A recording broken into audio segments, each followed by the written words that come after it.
Nire izena Isabel Birtu Saldanondo da. Medikoa naiz, emergentzietako langilea. Donostiko ambulantzi medikalizatuan egiten dut lan. Eta ja, hemen Donostian ja 15 urte, 15-16 urte ja badara mazkit. Baina hemendik aurretik egin nuen lan Kastilla Leonen beste 5 urte emergentzietan baita.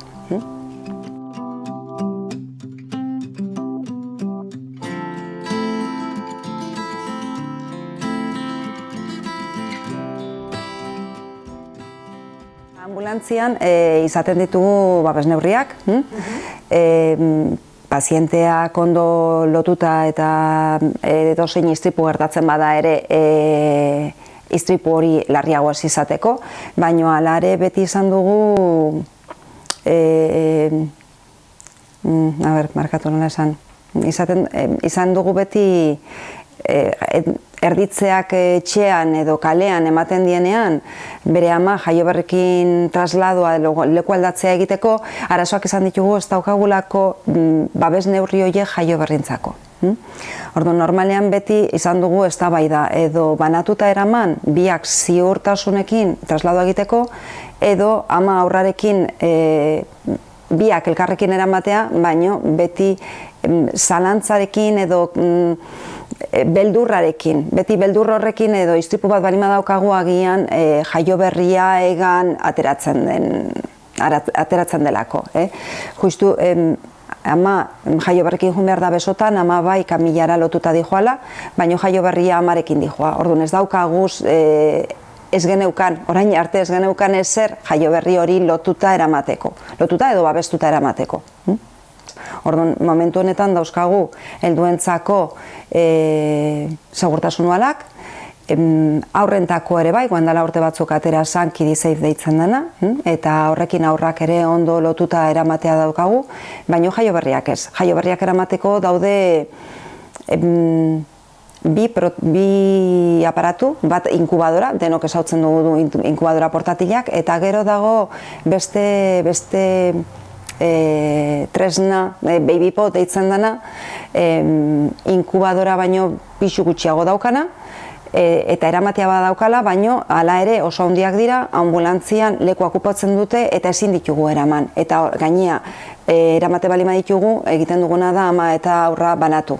Eta hori beste arazo bada, nahi eta ez beste arazo bada. Aizkenen nahi duguna da ama eta jaioberria elkarrekin jutea, azala kontra, eta ez banatzea.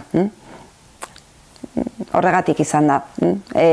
Arazoa hor izan dugu, eta nik uste nire kezkanik izan dudan bezala kezka hori beste langileak ere izan dituzten nire lankide guztiak, beti izan dugu, eta batzutan baten batek ere eskatu du beste ambulantzi bat etortzea, beste aparatu horrekin, babypotekin jaioberria trasladatzeko, baina izkenen da hori, ama bakarri dijoa, aurra bakarri dijoa, eta nik uste ja guain bizi dugun garai hauetan onena dela elkarrekin eramatea biak eta ez banatzea.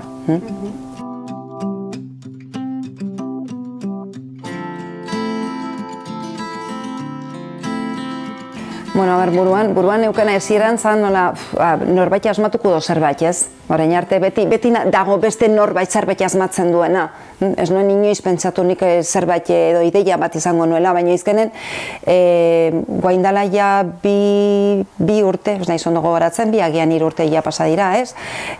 Osakidetzan sortu zen emergentzitako erditzeak protokolo bat egiteko lantalde bat. Lantalde honen helburua zen lortzea protokolo bakarra, Euskadiko protokolo bakarra, ospital kanpotik edo erditzeak atenditzen dien ospitaletik kanpo matentzien erditzeak protokolo bakarra edukitzea. Asmoa hori izan, protokolo bakarra, denok lana berdina egiteko, eta aurra eta ama segurtasunekin atenditzeko protokolo bat nahi genuen atera. Hori izan helburua, segurtasuna, beti segurtasuna buruan. Eta egun batean, galdetu zidaten aber nola trasladatzen genuen amak eta aurra. Orduan kontatu nien gure arazoa. gehienak eskuak burua eraman zuten esan ez nola, hori ez da posible, nola eraman dezakezue aurra babestu gabe, eta zerbait gertatzen bada, zerbait gertatzen bada, orain arte ez da gertatu, baino gertatu leike. Eta ezin da zer egin, esan zidaten, bai, agian bai, da nik uste hori eman zidala motivazioa pentsatzeko, zer egin dezakegu, hau hobetzeko, eta orduan sortu zen ideia hori. Orduan ideia horrekin, junitzen taldea eta esan nien, ze iruditzen zaizue agian atera dezakegu ideia hau. Eta esan zidaten ideia hona da, baino ideia zure izan da, orduan, aurrea zure ideiarekin. Eta hor beste arazotxo bat sortu zen, ez nekiela nora joan, zer egin, nola egiten zan hau erregistratzeko, bai denok nik uste entzun dugula gauzak patentatu egin behar diela, erregistratu egin behar dela, patente edo ideiak, prototipoa, jabetza industriala, hor dago, baino zer dan benetan, nola egin behar dien gauzak, nora joan behar duzun egitea gauzak, ez, egia esan, nik ez nekien nola egiten zien. Orduan, hurrengo pausua izan zen informazioa lortu, bilatu, internetan ikusteet guain denontzako oso lagungarria dela, eta bai interneten aurkitu nuela Eusko Jaurlaritzako delegazioa, industriako delegazioa, hor jantzen zon pertsona baten kontaktua zegoen, eta beraren gana jonitzen itzeikia. Ezkenen nik nahiago eta askotan elkarrizketak edo telefonoz partez zuzen jun pertsonaren gana eta esan betu hau daukat, ideia hau, zer nola egin dezaket, ez? Eta bideratu zidaten, esan zidaten ze pausoak eman behartzien, ze aukera zeuden jabetza registratzeko.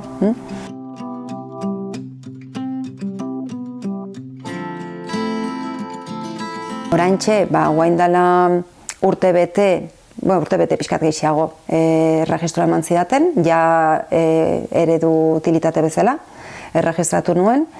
Enpresa batekin jarri nintzen harremanetan prototipoa egiteko eta bera aukera zeuden aurrera eramateko. Eta oraintxe bertan testatzen ari gea. Ikerketa bat egiten ari gea, emakumearen iritzia edukitzeko. Egiten ditugu, ambulantzi batzutan sartuta dago, ja ikusteko erditzeak ematen dienean emakumearen iritzia, segurtasuna, beraien, ezkenen hau nahiko subjetiboa da. Emakumeak esango dizu, nik oso eroso nago eta aurra eroso ikusten dut. Ez da bat ere objetiboa, hori egia da, ez dela objetiboa, baina, aizkenen nahi genuen jakin alde batetik beraien sentsazioak, ze aurra segurua ikusten zuen edo ez, eta amarentzako erosoa zen edo ez. Eta hori bai momentuz, ez dugu bukatu testatze hau, baina momentuz ematen du emakumentzako erosoa dela. Eta beste aldetik baita, ikerketa honetan kontutan izaten ditugu profesionalen iritzia. Orduan, aizkenen dia, Jesus, ikerketa bi fase ditu, alde batetik amaren iritzia eta amaren iritzia, amari pasatzen diogu galdeketa bat, eta beste batei profesionalei ikusteko erosoa den edo ez, segurtasun aldetik zein den bere iritzia, eta baita gero guretzak den garrantziko beste parametro batzuk. Erresa den jartzeko edo ez, erresa askarra, bai jartzeko eta bai kentzeko. Askotan erditzeak oso ondo juten dira, normalean gehienak, baino batzutan arazoak daude. Eta arazoak erditzean bertan ez bali madira gertatu, batzutan arazoak sortzen dira trasladoan. Orduan, gertatzen bali mada ere, behar dugu prototipoa edo dispositibo hau askarra izatea, momentu batean kentzeko, aurra libre edukitzeko berare asistentzia behar bali madu ere, eta baita amak. Eta gero, ez dakit, nik uste beste abantaia bat duela, edozein momentu nuen ezin bali madu jarri, dispositiboa aitari jartzen diogu. Eta aitak eramaten du, aitak nahi balima du, eta aita ez balima dago, gu jartzen dugu, eta bintzet aurra babestuta dijoa. Eta gero beste gauza bat ez dudala esan, ez dugu ama banatzen, ama eta aurra banatzen, eta lortzen dugu azalen zalan kontra eramatea aurra, amarekin. Bere onurak hor daude, ja nik uste ez daukala nik hemen hitz egin behar azalen kontrako onurari buruz, baina hor daude. Eta nik uste honekin lortzen dugula.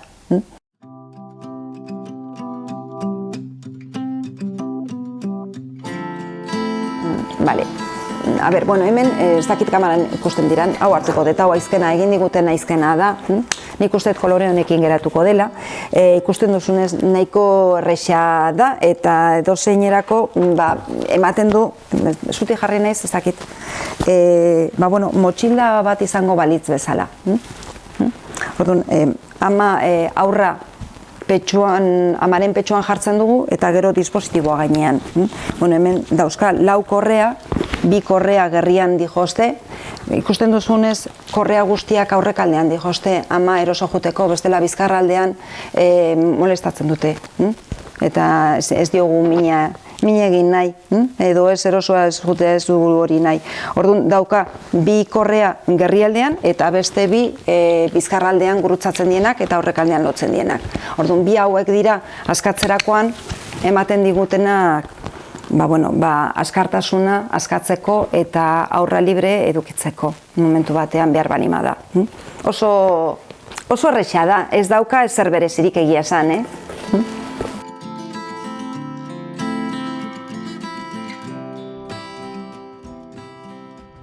Nire ametsa da ambulantzi guztietan edukitzea eta aurrak babestuta jotea. That hummingbird never sings, 'cause I'm the one that's